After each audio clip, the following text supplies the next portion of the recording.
और आगे बढ़ते हैं बड़ी खबर के साथ। आज 7 राज्यों की 13 सीटों पर विधानसभा उपचुनाव हो रहा है। वोटिंग सुबह 7 बजे से शुरू हो चुकी है, शाम के 6 बजे तक ये चलेगी।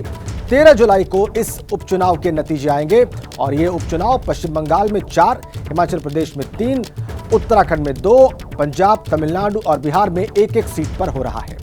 तो 13 विधानसभा सीटों पर उपचुनाव सुबह 7 बजे से वोटिंग शुरू हो चुकी है, शाम के 6 बजे तक चलेगी। ये 13 विधानसभा सीटें 7 राज्यों में हैं।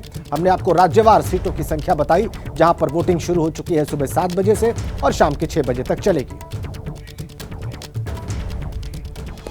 आप देख रहे हैं नमस्ते भारत और चलिए बड़ी खबर आपको बता दें। उत्तर प्रदेश से एक बड़ी खबर सामने आ रही है। एक बड़ा हादसा सामने आया है उत्तर प्रदेश के उन्नाव से। ये बड़ी जानकारी आपको देने जा रहे हैं। एक बड़ा हादसा सामने आया है जहां पर डबल डेकर बस की कंटेनर से टक्कर हो गई और जानकारी मिल रही है कि 18 लोगों की मौत हो गई है। 30 से ज्यादा लोग इसमें घायल बताए जा रहे हैं। डबल डेकर बस की कंटेनर से टक्कर हुई और देखिए 18 लोगों की मौत की जानकारी मिल रही है। आगरा एक्सप्रेसवे के गढ़ा के पास ये हादसा हुआ है। बस कंटेनर की टक्कर में 18 लोगों की मौत। संजय त्रिपाठी मेरे सहयोगी ज्यादा जानकारी के साथ जुड़ चुके हैं। संजय, कब ये हादसा हुआ, क्या इस वक्त अपडेट है खबर पर? बिल्कुल, देखिए आज तड़के की ये घटना है और बिहार के सीतामढ़ी से दिल्ली बस जा रही थी। डबल डेकर बस थी, पूरी बस खचाखच भरी हुई थी यात्रियों से और ये आगरा एक्सप्रेसवे पर ये बेहटा मुजावर थाना क्षेत्र पड़ता है और यहाँ का गढ़ा गांव है, वहीं ये हादसा हुआ है। एक दूध का कंटेनर था, उसके पीछे पूरी बस जो है वो तेज रफ्तार से उसको लड़ते हुए उससे आगे गई है, उसको टक्कर मारते हुए आगे निकली है, जिसके चलते उसमें सवार 18 लोगों की मौत हो गई और बड़ी संख्या में लोग घायल हैं। इसकी जानकारी जब मिली है तो पुलिस प्रशासन तत्काल मौके पर पहुंचा और उसने वहां राहत और बचाव कार्य शुरू किए हैं। बेहद दुर्भाग्यपूर्ण घटना मुख्यमंत्री योगी आदित्यनाथ ने इसे बताया है, शोक जताया है और कहा है कि जो भी राहत कार्य है उसके लिए जो अधिकारी हैं उनको मौके पर भेजा गया है और लगातार उस दिशा में काम किया जा रहा है। जी संजय, क्या एग्जैक्ट आंकड़ा पता चल पा रहा है कि बस में कितने लोग सवार थे और लापरवाही इस हादसे में किसकी बताई जा रही है? देखिए, जानकारी आ रही है कि बस में लगभग 50 यात्री सवार थे और बस पीछे से जो दूध का कंटेनर था उसमें टक्कर मारते हुए आगे गई है। तो इसमें अब घटना किन कारणों से हुई है उसकी तो जांच पड़ताल के बाद पता चलेगा, लेकिन जो मौके पर लोग मौजूद थे या बस में सवार लोग थे उनका ये कहना है कि बस बहुत तेज रफ्तार में चल रही थी और सामने जो कंटेनर उसके जा रहा था उस पर नजर नहीं पड़ पाई ड्राइवर की और इस वजह से ये घटना हुई है। बाकी अधिक जानकारी जांच पड़ताल के बाद ही सामने आएगी, लेकिन बेहद दुर्भाग्यपूर्ण घटना है और इसमें 18 लोगों की मौत होने की बात सामने आई है। बहुत शुक्रिया संजय तमाम जानकारी के लिए। देखिए, डबल डेकर बस की कंटेनर से टक्कर हो गई और 18 लोगों की जान चली गई है। 30 से ज्यादा लोग घायल हो चुके हैं। जानकारी मिल रही है कि बस में कम से कम 50 लोग सवार थे। मौके पर इस वक्त रेस्क्यू ऑपरेशन शुरू कर दिया गया है। और चलिए आपको अब दिखाते हैं तमाम बड़ी खबरें फटाफट अंदाज में। लगातार हुई बारिश से यूपी के पीलीभीत में शारदा और देववा नदी का जलस्तर बढ़ा है। नदी के पास बसे दर्जनों गांव में बाढ़ की स्थिति। सड़कें, खेत खलिहान और लोगों के घर पानी में डूबे। पीलीभीत में मुसीबत बनकर बरसी बारिश से जनजीवन प्रभावित। डीएम आवास और ऑफिसर्स कॉलोनी के अंदर भी घुसा बाढ़ का पानी। अधिकारियों ने आवास खाली कर होटल में शरण ली। यूपी के पीलीभीत शहर के अंदर हर तरफ पानी ही पानी। बाढ़ की वजह से सड़कें तालाब बनी। रोड के ऊपर बह रहा कई फीट पानी। राहगीरों के लिए मुश्किल पैदा हुई। भारी बारिश की वजह से पीलीभीत शहर में जगह जगह पर जल भराव। अंडरपास के अंदर भरा कई फीट पानी। लोगों को आने जाने में हो रही दिक्कत। कई वाहन भी पानी में फंसे। पीलीभीत में बाढ़ की वजह से घरों के अंदर भरा पानी। जलीय जीव कर रहे रिहायशी इलाकों का रुख। रिहायशी इलाके में पहुंचा एक मगरमच्छ। लोगों में दहशत का माहौल। पीलीभीत में बाढ़ की वजह से रेलवे पुल को नुकसान पहुंचा। पानी के तेज बहाव के साथ बह गया रेल ट्रैक पर बना पुल। पुल बहने से रेल ट्रैक नीचे की तरफ धंसा।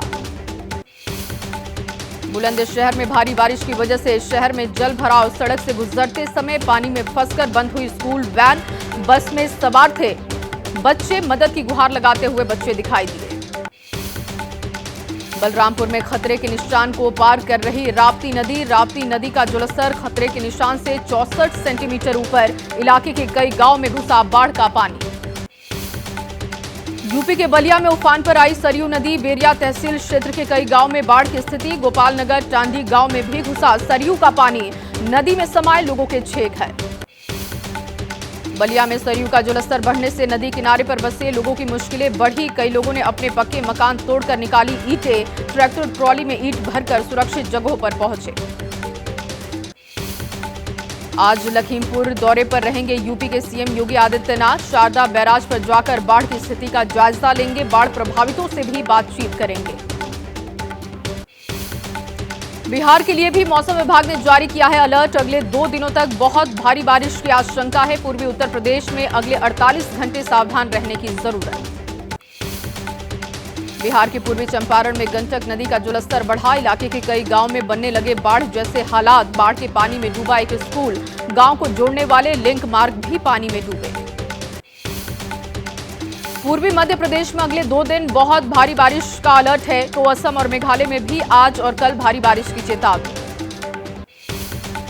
असम में बाढ़ की वजह से 7 और लोगों की मौत। बाढ़ से मरने वालों की संख्या बढ़कर 79 हुई। बाढ़ की वजह से असम के कई जिले प्रभावित हैं। ऊपर हिमालय, पश्चिम बंगाल और सिक्किम में बरस सकती है आफत की बारिश। अगले 2 दिन अलग अलग स्थानों पर भारी से बहुत भारी बारिश की संभावना है। गुजरात के द्वारका में भी बाढ़ की वजह से जनजीवन प्रभावित हुआ। नेशनल हाईवे के ऊपर से बहने लगा पानी। जान जोखिम में डालकर आवाजाही करते हुए दिखाई दिए लोग। गुजरात के अमरेली में हुई मूसलाधार बारिश बनी मुसीबत। बरसाती नाले के बहाव में फंसी एक कार। लोगों ने कड़ी मशक्कत के बाद कार को बाहर निकाला। कर्नाटक के उडुपी में बाढ़ के पानी में फंसी एक कार। सड़क से गुजरते समय पानी के साथ बहने लगी थी कार। फायर ब्रिगेड कर्मियों की मदद से कार को बचाया गया। बाढ़ की मार झेल रहे उत्तराखंड के खटीमा के कई लोगों के घर में पानी घुसा। कई लोग छतों पर शरण ले रहे हैं। सड़कों पर जलभराव की वजह से लोगों की परेशानी बढ़ी। खटीमा में आई बाढ़ की वजह से घरों के बाहर निकल नहीं पा रहे लोग। रोजमर्रा के कामों के लिए घरों से बाहर निकलने में लोगों को हो रही दिक्कत। खटीमा में रास्तों पर पानी भरने से नाव के सहारे आवाजाही करते दिखाई दिए लोग। मुख्य मार्गों से लेकर लिंक मार्ग सब कुछ पानी में डूबा। गोवा में कोंकण रेल ट्रैक पर पड़ने वाले सुरंग घंटों तक रही बंद। सुरंग के अंदर भर गया था पानी के साथ बहकर आया कीचड़। भारी बारिश की वजह से टनल के अंदर पानी भरा।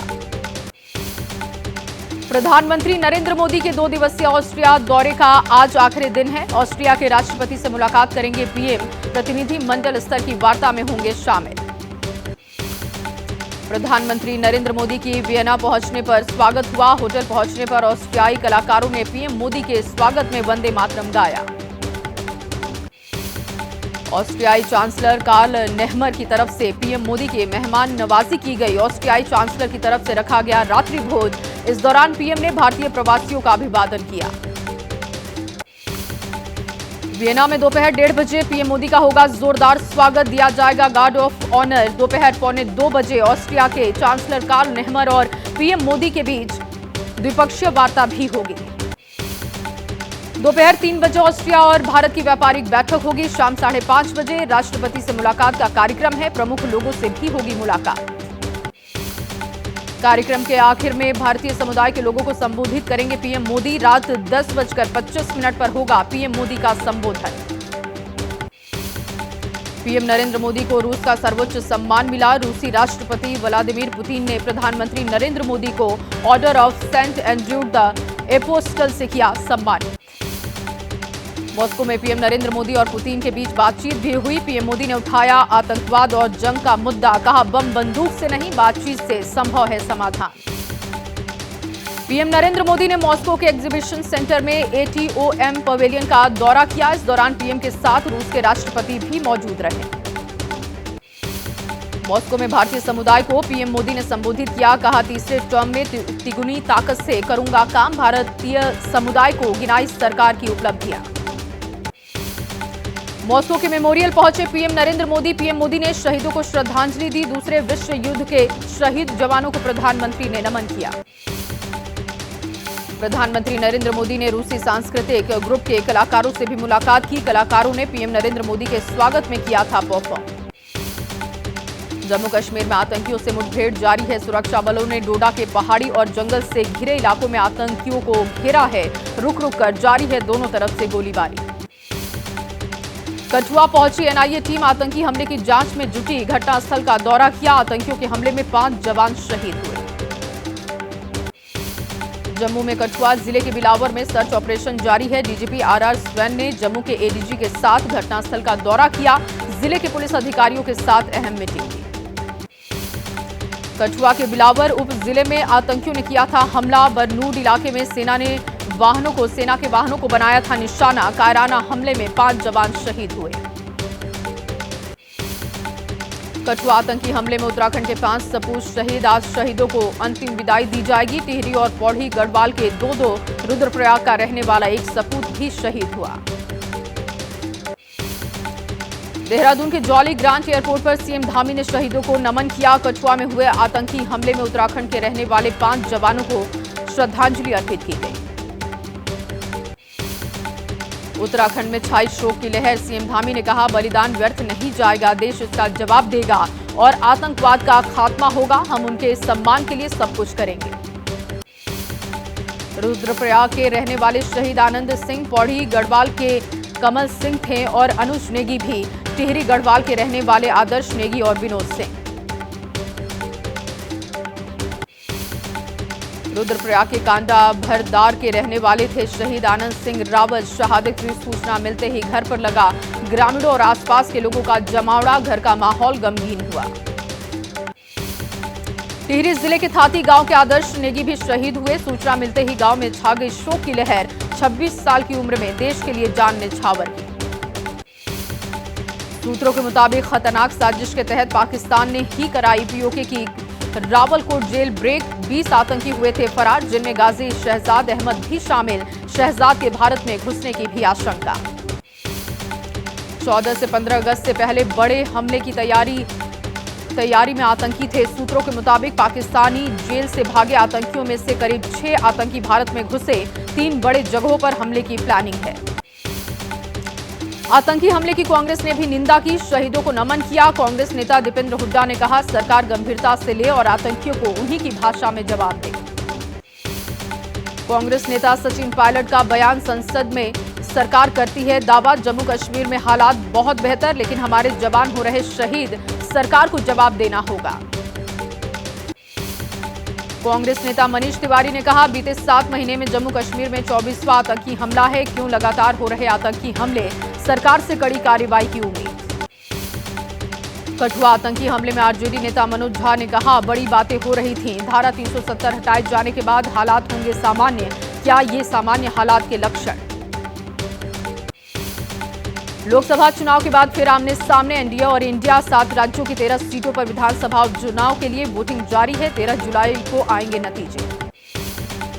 उपचुनाव में पश्चिम बंगाल की 4, हिमाचल प्रदेश के 3, उत्तराखंड की 2, पंजाब, मध्य प्रदेश, तमिलनाडु और बिहार में 1-1 सीट पर डाले जा रहे हैं वोट। विधानसभा के लिए हो रहे उपचुनाव में बिहार के रुपौली सीट पर कांटे की टक्कर है। आरजेडी से लोकसभा चुनाव हार चुकी बीमा भारती का मुकाबला जेडीयू के कलाधर मंडल से है। एमपी के अमरवाड़ में बीजेपी प्रत्याशी कमलेश शाह और कांग्रेस प्रत्याशी धीरन शाह के बीच चुनावी जंग है। गोंडवाना गणतंत्र पार्टी बढ़ा सकती है मुश्किलें। हिमाचल में सीएम सुक्खू की साख दांव पर। देहरा सीट पर बीजेपी के होशियार सिंह से मुख्यमंत्री सुक्खू की पत्नी कमलेश ठाकुर का मुकाबला। पीएम मोदी आम बजट से पहले कल अर्थशास्त्रियों से मुलाकात करेंगे। आगामी बजट के लिए उनके विचार और सुझाव पर बातचीत करेंगे। 23 जुलाई को पेश होगा बजट। राजस्थान विधानसभा में डिप्टी सीएम दिया कुमारी वित्त मंत्री के तौर पर आज करेंगी बजट पेश। बोली, सभी वर्गों को ध्यान में रखकर बनाया गया है बजट। राजस्थान में बजट सत्र के दौरान हंगामे के आसार हैं। सदन में नेता प्रतिपक्ष टीकाराम बोले, पिछले बजट का 1% हिस्सा भी खर्च नहीं कर पाई है सरकार। केरल पहुंचे जेपी नड्डा ने कांग्रेस को बताया परजीवी। बोले, कांग्रेस बैसाखियों पर चलने वाली पार्टी। बीजेपी की मीटिंग में शामिल होने के लिए केरल पहुंचे थे। नीतीश कुमार के करीबी पूर्व आईएएस अधिकारी मनीष वर्मा की राजनीति में एंट्री हो गई है। पार्टी के कार्यकारी अध्यक्ष संजय झा ने दिलाई है जेडीयू की सदस्यता, मिल सकती है बड़ी जिम्मेदारी। कांग्रेस सांसद राहुल गांधी अपने संसदीय क्षेत्र रायबरेली का दौरा उन्होंने किया। रायबरेली के चुरुआ हनुमान मंदिर में दर्शन करने पहुंचे, हनुमान भगवान की पूजा और आरती की। रायबरेली में शहीद अंशुमान सिंह के माता पिता से भी राहुल गांधी ने मुलाकात की। शहीद अंशुमान की मां राहुल गांधी से बातचीत में उन्होंने कहा, बंद हो अग्निवीर योजना। जमीन की चकबंदी के खिलाफ लखनऊ में प्रदर्शन करने जा रहे बीकेयू से जुड़े किसानों से मिले राहुल गांधी, काफिला रोककर सुनी समस्याएं, सपोर्ट करने का वादा किया। राहुल गांधी के मणिपुर दौरे पर नहीं थम रही सियासत, बीजेपी की शासिया इल्मी बोली, बंगाल में हिंसा पीड़ित महिलाओं से क्यों नहीं मिलते राहुल गांधी।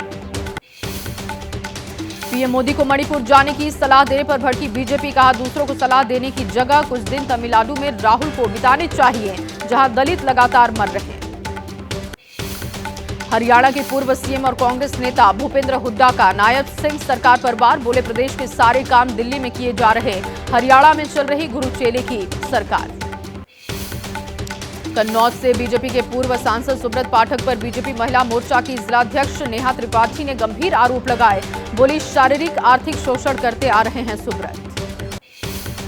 कर्नाटक से बीजेपी सांसद रमेश जिगाजिनागी ने अपनी ही पार्टी पर गंभीर आरोप लगाए, कहे दलित विरोधी है बीजेपी, मोदी कैबिनेट में जगह नहीं मिलने से नाराज चल रहे। उपराष्ट्रपति जगदीप धनखड़ कल महाराष्ट्र के दोनों सदनों को संबोधित करेंगे, लोकतांत्रिक मूल्यों और नैतिकता को बढ़ाने पर रखेंगे अपने विचार। महाराष्ट्र विधानसभा चुनाव से पहले सिद्धिविनायक के दरबार में पहुंचा अजीत पवार का दल, मंत्रियों और विधायकों के साथ अजीत पवार ने लिया आशीर्वाद। बिहार में नीट पेपर लीक मामले में 2 और गिरफ्तारी हुई है। सीबीआई ने नालंदा और गया से 2 आरोपियों को पकड़ने का दावा किया, पेपर लीक गैंग में शामिल होने का आरोप है। नीट यूजी परीक्षा के मुद्दे पर एनएसयूआई का चंडीगढ़ में प्रदर्शन, राजभवन की तरफ मार्च करने वाले प्रदर्शनकारियों को पुलिस ने रोका, शिक्षा मंत्री के इस्तीफे की मांग कर रहे हैं। हाथरस मामले में एसडीएम, सीओ सहित 6 अधिकारी सस्पेंड किए गए। एसआईटी रिपोर्ट मिलने के बाद सीएम योगी ने कार्रवाई की। एसआईटी रिपोर्ट में बाबा को क्लीन चिट, आयोजकों को ठहराया गया जिम्मेदार। हाथरस मामले की जांच के लिए बनी एसआईटी ने 34 चश्मदीदों के बयान लिए। चश्मदीदों ने कहा, बाबा ने मंच से किया था ऐलान, मेरी चरण रज लेने से दूर हो जाएंगे सभी के कष्ट।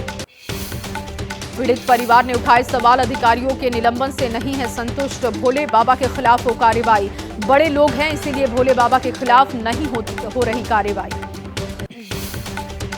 कानपुर के बिधनू करसुई गांव में बने बाबा के आश्रम को लेकर जांच, आश्रम की जमीन को लेकर तहसील स्तर पर जांच करा रहा जिला प्रशासन। 26 साल पहले कासगंज के आश्रम से भोले बाबा ने शुरुआत की थी। हाथरस की घटना के बाद मंगलवार को आश्रम पर सन्नाटा रहा, पुलिस और मीडिया से बच रहे बाबा के भक्त। हाथरस में आजाद पार्टी के अध्यक्ष चंद्रशेखर आजाद ने कहा, पीड़ित परिवारों को भोले बाबा 1-1 करोड़ और सरकार 25-25 लाख रुपए की मदद करे, वोट बैंक के चलते कार्रवाई से बच जाते हैं ऐसे बाबा।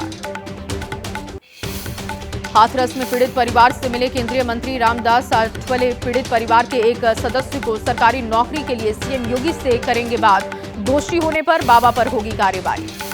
हिट एंड रन केस में महाराष्ट्र में सत्तारूढ़ शिवसेना नेता का बेटा मेहर शाह 2 दिन के बाद गिरफ्तार। रविवार सुबह स्कूटर को मारी थी टक्कर, घटनास्थल से 10 किलोमीटर की दूरी पर मिली थी car. Worli hit and run case में मुंबई की एक अदालत ने कल तक के लिए बढ़ाई ड्राइवर की हिरासत, आरोपी मेहर शाह के साथ कार में बैठा था driver. Worli hit and run case में कार्रवाई हुई, जुहू का बार आबकारी विभाग सील किया गया, यहीं पर आया था घटना का मुख्य आरोपी मेहर शाह। एनसीपी एसपी नेता अनिल देशमुख का आरोप, 2 दिन के बाद आरोपी को गिरफ्तार करने की वजह से नेगेटिव आएगी शराब पीने की रिपोर्ट, कहा क्या ये सब उसे बचाने के लिए किया गया। कांग्रेस नेता वर्षा गायकवाड़ ने पीड़ित परिवार से की मुलाकात, कहा यह पहला केस है जिसमें सीसीटीवी फुटेज नहीं मिल रहा, किसको बचाने के लिए ये सब कुछ हो रहा। शिवसेना यूबीटी नेता आदित्य ठाकरे बोले, 7 घंटे बीत जाने के बाद क्यों हुई गिरफ्तारी, ये हिट एंड रन केस नहीं बल्कि हत्या का मामला। समलैंगिक विवाह को मान्यता देने की पुनर्विचार याचिका पर आज सुप्रीम कोर्ट में सुनवाई है। समलैंगिक विवाह को कानूनी मान्यता देने से इनकार कर चुका है कोर्ट। नीट परीक्षा विवाद पर आज फिर सुप्रीम कोर्ट में सुनवाई है। स्टेटस रिपोर्ट दाखिल कर सकती है सीबीआई। कोर्ट ने एनटीए से गड़बड़ी का फायदा उठाने वाले कैंडिडेट की मांगी है जानकारी। आईआरसीटीसी होटल टेंडर घोटाले से जुड़े मामले में आज राउंड रेवेन्यू कोर्ट में सुनवाई होगी। सीबीआई ने लालू प्रसाद यादव समेत कई अन्य के खिलाफ चार्जशीट दाखिल की है। ममता बनर्जी के खिलाफ मानहानि केस में कोलकाता हाई कोर्ट आज करेगा सुनवाई। राज्यपाल सीवी आनंद बोस ने 28 जून को दर्ज कराया था मामला। सीएम केजरीवाल और आम आदमी पार्टी के खिलाफ ईडी की चार्जशीट पर कोर्ट ने लिया है संज्ञान। राउंड रेवेन्यू कोर्ट ने जारी किया प्रोडक्शन वारंट। 12 जुलाई को पेश होने का आदेश है। ज्ञानवापी परिसर के वजू खाने पर इलाहाबाद हाई कोर्ट में सुनवाई हुई। हिंदू पक्ष ने पेश की दलील। एसआई सर्वे कराने की मांग की गई। 20 अगस्त को होगी अगली सुनवाई। दिल्ली सरकार के पूर्व मंत्री सत्येंद्र जैन की जमानत याचिका राउंड रेवेन्यू कोर्ट ने खारिज कर दी है। सत्येंद्र जैन ने खराब स्वास्थ्य के आधार पर अंतरिम जमानत की मांग की थी। भोपाल से चलने वाला धार्मिक विभाग का हेड ऑफिस उज्जैन शिफ्ट किया गया। मुख्यमंत्री मोहन यादव की सरकार ने फैसला लिया। अधिसूचना जारी। खुलने वाला है जगन्नाथपुरी मंदिर का खजाना। न्यायमूर्ति विश्वनाथ रथ की अध्यक्षता वाली समिति ने राज्य सरकार को 14 जुलाई को रत्न भंडार खोलने का प्रस्ताव दिया। गृह मंत्रालय ने यूएपीए के तहत गुरु पतवंत सिंह पन्नू के खालिस्तानी संगठन सिख फॉर जस्टिस पर बैन 5 साल के लिए बढ़ा दिया। पहली बार 2019 में लगाया गया था प्रतिबंध। और चलिए एक बार फिर से आपको बड़ी खबर दे दें। यूपी के उन्नाव से बड़ी खबर है, जहां पर डबल डेकर बस की दूध के कंटेनर से टक्कर हो गई और हादसे में 18 लोगों की मौत की खबर है। वहीं 30 लोग जो कि अब तक घायल बताए जा रहे हैं। ये संख्या इससे ज्यादा हो सकती है। 30 से ज्यादा लोगों के घायल होने की अब तक खबर। बस बिहार के सीतामढ़ी से दिल्ली की तरफ जा रही थी। हादसा लखनऊ आगरा एक्सप्रेसवे के गढ़ा गांव के पास हुआ। सीएम योगी ने हादसे पर दुख जाहिर किया है। तस्वीरें आपके सामने हैं। देखिए वहां पर रेस्क्यू ऑपरेशन शुरू हो चुका है। बताया जा रहा है कि बिहार के सीतामढ़ी से ये बस दिल्ली जा रही थी और हादसे का शिकार हो गई, जिसमें अब तक जो जानकारी है कि 18 लोगों की मौत हो गई है। 30 से ज्यादा लोग घायल बताए जा रहे हैं। चलिए बड़ी खबर आपको बता दें। आज प्रधानमंत्री मोदी की विदेश यात्रा का दूसरा दिन है। रूस के बाद ऑस्ट्रिया में भी पीएम मोदी का ग्रैंड वेलकम हुआ। वियना में ऑस्ट्रिया के चांसलर ने गले लगाकर पीएम मोदी का स्वागत किया और इसके बाद पीएम मोदी ने प्रवासी भारतीयों से भी मुलाकात की। बताएं आपको कि आज PM Modi Austria Bharat business meeting में भी शामिल होंगे और इसके साथ ही ऑस्ट्रिया के राष्ट्रपति और चांसलर के साथ मोदी की बायलैटरल मीटिंग भी होगी। ये एक बड़ी मीटिंग जिसमें बातचीत होगी कई मुद्दों को लेकर और फिर पीएम मोदी ऑस्ट्रिया में मौजूद प्रवासी भारतीयों को भी संबोधित करने वाले हैं। देखिए अलग अलग तस्वीरें आपको दिखा रहे हैं। जब प्रधानमंत्री नरेंद्र मोदी ऑस्ट्रिया पहुंचे, किस तरीके से उन्होंने कलाकारों से मुलाकात की जिन्होंने उनके लिए परफॉर्म किया। वंदे मातरम को डेडिकेट किया गया और इसके अलावा आप देखिए कि प्रवासी भारतीयों को भी संबोधित आज प्रधानमंत्री करेंगे। लेकिन उससे पहले जब उन्होंने मुलाकात की उस वक्त की तस्वीर देखिए। जो ऑस्ट्रिया के चांसलर हैं उन्होंने गले लगाकर उनका स्वागत किया, गर्मजोशी के साथ स्वागत किया गया और आज भी तमाम मुद्दों को लेकर प्रधानमंत्री नरेंद्र मोदी बातचीत करने वाले हैं। वो तमाम चीजें आपके सामने रखेंगे।